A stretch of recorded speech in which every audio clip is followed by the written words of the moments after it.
शिक्षा गलत होइन, शिक्षा राम्रो चिज हो। मैले पनि डिग्री गरेको छु र यहाँ बसेका सबैजना पढाइ लेखेकै हुनुहुन्छ र मैले के भन्दैछु भन्दाखेरि कि हाम्रो नेपालको शिक्षा प्रणाली के छ भन्दाखेरि कि आजको डेटमा शिक्षा प्रणालीको उद्देश्य नै के छ भन्दाखेरि कि पढ लेख र नोकर बन, पढ लेख र नोकर बन, डाक्टर बन, इन्जिनियर बन, पाइलट बन, यो बन त्यो बन र राम्रो जागिर खाऊ। राम्रोसँग पढ्यो भने विदेशमा जागिर पाइन्छ, 10 लाखको महिना आउँछ, 20 लाखको महिना आउँछ। विदेशमा राम्रोसँग पढेर गयो भने फरेनमा जब पाउँछ र त्यही राम्रो जब लाग्यो भने लाइफस्टाइल राम्रो हुन्छ, गाडी हुन्छ, घर हुन्छ र सबै कुरा हुन्छ, ब्याङ्क ब्यालेन्स हुन्छ, राम्रो गर्लफ्रेन्ड हुन्छ। यो होइन र मान्छेले देशभन्दा बाहिर गएर विदेशतिर आएको छ। म एउटा सानो स्टोरी सुनाउन चाहन्छु, सुन्नको लागि तयार हुन्छ? तपाईँले नो भने भयो म सुनाउने भयो। म सुनाउन चाहन्छु, यो समय अनुसार परिवेश अनुसार म बताउन चाहन्छु कि एउटा ठाउँको कुरा गर्दैछु। मेरो सिनियर अफलाइनले बताउनु भएको थियो कि एउटा ठाउँ थियो जहाँ पहिला एकजना बुजुर्ग हुनुहुन्थ्यो र त्यो ठाउँमा तरबुजा, हामी त्यो तरबुजा भन्छौँ, तरबुजाको म्याक्सिमम खेती हुन्थ्यो र त्यो ठाउँमा तरबुजा यति ठुल्ठुलो हुन्थ्यो, एकदमै राम्रो फल हुन्थ्यो र दाना रसिलो मिठो गुलियो सबै चिज जति हुनुपर्ने एकदमै राम्रो थियो। त्यो ठाउँको तरबुजा एकदमै के थियो, फेमस थियो।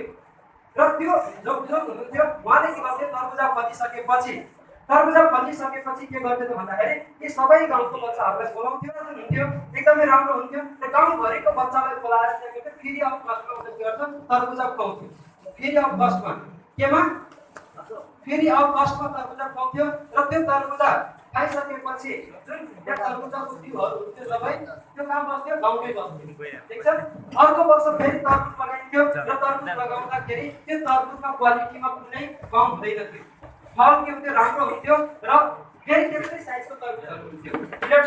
मैले भन्न खोजेको कुरालाई ध्यान दिनुहोस्। र फेरि अर्को वर्ष तरबुजा फेरि ठुल्ठुलो हुन्थ्यो र उसले बाहिर बेचेर पठाउँदैन थियो। फेरि त्यो बच्चाहरूलाई बोलाएर फेरिमा कति खान्थ्यो भाउ तरबुजाको रेस लगाउँथ्यो।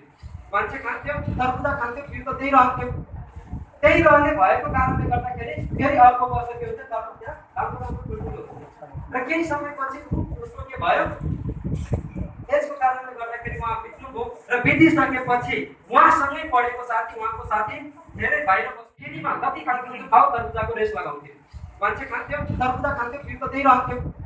त्यही रहने भएको कारणले गर्दाखेरि फेरि अर्को वर्ष के हुन्छ, तरबुजा राम्रो ठुल्ठुलो हुन्छ र केही समयपछि उसको के भयो, यसको कारणले गर्दाखेरि उहाँ बित्नुभयो र बितिसकेपछि उहाँले आफ्नो साथीलाई भेट्न जाँदाको अवस्थामा उहाँले बल्ल थाहा पाउनुभयो कि उहाँको साथी यो संसारमा हुनुहुन्न। त्यसपछि उहाँको छोराहरूसँग भेटघाट गर्यो र सिजन पनि तरबुजाकै थियो र त्यहाँ के देख्यो त भन्दाखेरि कि तरबुजाहरूलाई सबै तरबुजाहरूलाई कलेक्सन गरेर बजार लानको लागि ठिक्क पारिँदै थियो। त्यो कुरा देखेर उहाँले सोध्नुभयो कि पहिला जुन कम्पिटिसन हुन्थ्यो त्यो कम्पिटिसन अब हुँदैन भन्दाखेरि उहाँको छोराहरूले बताउनु भयो कि बुवा गइसकेदेखि हामीले त्यो कम्पिटिसन बन्द गराइसक्यो र जति पनि तरबुजाहरू हुन्छ यो सबै तरबुजाहरू लगेर हामीले बजारमा बेच्ने गर्छौँ र त्यो बजारमा बेचिसक्छौँ र अर्को वर्ष पनि हामीले तरबुजा लगाउँछौँ। यसरी नै हामीले गरिरहेको छौँ भन्दाखेरि उहाँले त्यो ठाउँमा एउटा चिजलाई एनालाइसिस गर्नुभयो। त्यो एनालाइसिस के गर्नुभयो त भन्दाखेरि कि पहिला आउँदाखेरि उहाँले तरबुजाको साइज जुन थियो ठुल्ठुलो थियो, दानेदार थियो र सारा चिज एकदमै क्वालिटी राम्रो थियो। तरबुजा हेर्दा पनि खाउँ लाग्ने थियो। तर जुन अहिले पछिल्लो समय उहाँले जुन आफ्नै आँखाले जुन देख्नुभयो तरबुजाको साइज एकदमै सानो थियो र जुन हामीले भन्छौँ क्वालिटी त्यो थिएन र त्यो तरबुजामा पनि त्यो चमक थिएन र साइज पनि धेरै सानो थियो, एकदम एभरेज साइजहरू थियो। जसको कारणले गर्दाखेरि उहाँले के मूल्याङ्कन गर्नुभयो त भन्दाखेरि कि त्यो चिजलाई हामी कहाँ जोड्न चाहन्छु त भन्दाखेरि कि आजको डेटमा तपाईँ हाम्रो समाजमा पनि त्यस्ता धेरै व्यक्तिहरू छ, युवाहरू हुनुहुन्छ जो आजको डेटमा एसएलसी दिन्छ, +2 गर्छ, ब्याचलर गर्छ, डिग्री गर्छ र यति सारा समय एउटा गार्जियनले आशा गरेर त्यो आफ्नो छोराछोरीलाई पढाउने गर्छ र पढाइसकेपछि अब केही हाम्रो पनि लाइफमा केही चेन्जेस आउँछ र यो व्यक्तिको पनि लाइफमा केही चेन्जेस आउँछ भनेर एक्सपेक्टेसन गरेको हुन्छ। त्यो समयमा पैसा कमाउनको लागि के गरिदिन्छ त भन्दाखेरि कि विदेश जाने क्रम बढेको भएको छ अथवा नेपालभन्दा बाहिर गइदिने अथवा विदेशीहरूले नै आउटसोर्सिङ गर्ने, जसले आजको डेटमा हामीले इक्जाम्पलको रूपमा हेर्न सक्छौँ।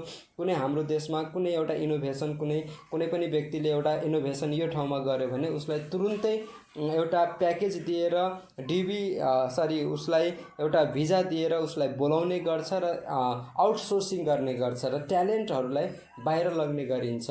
र साँच्चै यदि हामी नेपालमै रहेर जुन हाम्रो युवामा भएका पोटेन्सियल र ट्यालेन्टहरू छ त्यो क्षमताहरूलाई हामीले यही भूमिमा लगाउने हो भने हामीले पनि के गर्न सक्छौँ भन्दाखेरि कि दक्ष जनशक्तिलाई हामीले यहाँ बढाउन सक्छौँ र हामी आफू पनि आत्मनिर्भर बन्न सक्छौँ र हाम्रो देशलाई पनि आत्मनिर्भर बनाउन सक्छौँ र हामी सबै नागरिक आत्मनिर्भर बन्न सक्छौँ। अतः हामी सबैजना आफ्नो कामको कारणले गर्दाखेरि आत्मनिर्भर बन्न सक्छौँ र यो यदि हामीले गर्न सक्छौँ आत्मनिर्भरको दिशामा तपाईले पाइला चाल्नुहुन्छ भने च्यालेन्जहरू आउँछ नै। च्यालेन्जहरू कस्ता किसिमको आउँछ त भन्दाखेरि कि हरेकको दिमागमा आइरहेको होला, यहाँ त क्यापिटलको अभाव छ, रोजगारीको अभाव छ, मिनिमम फ्यासिलिटिजहरू छ र कामप्रति मान्छेको नजरिया जुन छ त्यो एक किसिमको सानो काम ठुलो काम भन्ने, कामलाई छुट्याउने र कामको आधारमा सम्मान छैन भन्ने हिसाबले मान्छेले कामप्रतिको जुन नजरिया छ एउटा साँघुरो छ, जसको कारणले गर्दा पनि यही बसेर मान्छेले श्रम गर्न चाहँदैन। यदि हामी यदि एउटा किसान जस्तो भिजन लिएर, जस्तै एउटा सुक्खा र बन्जर जमिनलाई पनि जोतेर खनेर त्यसमाथि चाहिँ एउटा कुनै पनि बाली लगाइन्छ र वेट गर्छ मान्छेले कि यो समय 2 महिना 3 महिना 4 महिना लाग्छ त्यसपछि फल आउँछ, त्यो तरिकाले हामीले सोच्ने हो भने अहिले हाम्रो नेपालमै बसेर पनि हामीले धेरैवटा काम गर्न सक्छौँ, धेरै अपर्च्युनिटी छ र त्यसमध्ये पनि आजको डेटमा जुन एउटा नयाँ व्यवसाय र जुन एउटा इन्डस्ट्री उदय भएको छ, जुन अहिले हाम्रो नेपाल सरकारले यसलाई कार्यान्वयनमा ल्याएको छ, जसलाई हामीले प्रत्यक्ष बिक्री प्रणाली भन्छौँ र यसलाई पनि एउटा यो उद्योगको रूपमा स्थापना गर्न सकिन्छ र धेरै यसमा असीमित व्यक्तिले एउटा रोजगारीको सिर्जना गर्न सक्ने व्यवसाय भएको कारणले गर्दा र यो वर्ल्ड वाइड चलिरहेको इन्डस्ट्री भएको कारणले गर्दाखेरि युवाहरूलाई यतातिर पनि ध्यान दिन सक्ने अवस्था छ र उहाँहरूले ध्यान दिएको बखतमा उहाँले बिना लगानी जिरो इन्भेस्टमेन्टमा र WOM को आधारमा, वर्ड अफ माउथको आधारमा, पब्लिसिटीको आधारमा, प्रमोसनको आधारमा आफूलाई इन्डिपेन्डेन्ट बनाउन सक्नुहुन्छ। सो तपाईहरूले राम्रो कम्पनीको चयन गरेर नेपालमै पनि तपाईहरूले एउटा MLM व्यवसाय भनौँ अथवा प्रत्यक्ष बिक्री प्रणाली भनौँ अथवा नेटवर्क मार्केटिङ व्यवसाय भनौँ, यो व्यवसायमा पनि तपाईले अब आउने समयमा यो व्यवसायमा तपाईले आफ्नो क्यारियर बनाउन सक्नुहुन्छ। र MLM सम्बन्धी र प्रत्यक्ष बिक्री प्रणाली सम्बन्धी नयाँ अपडेट र जानकारीको लागि टचमा रहनुहोला र आउने समयमा अझ जानकारीहरू तपाईहरुमाझ लिएर आउनेछु। हस्त धन्यवाद। Thank you. Wish you well. Thank you.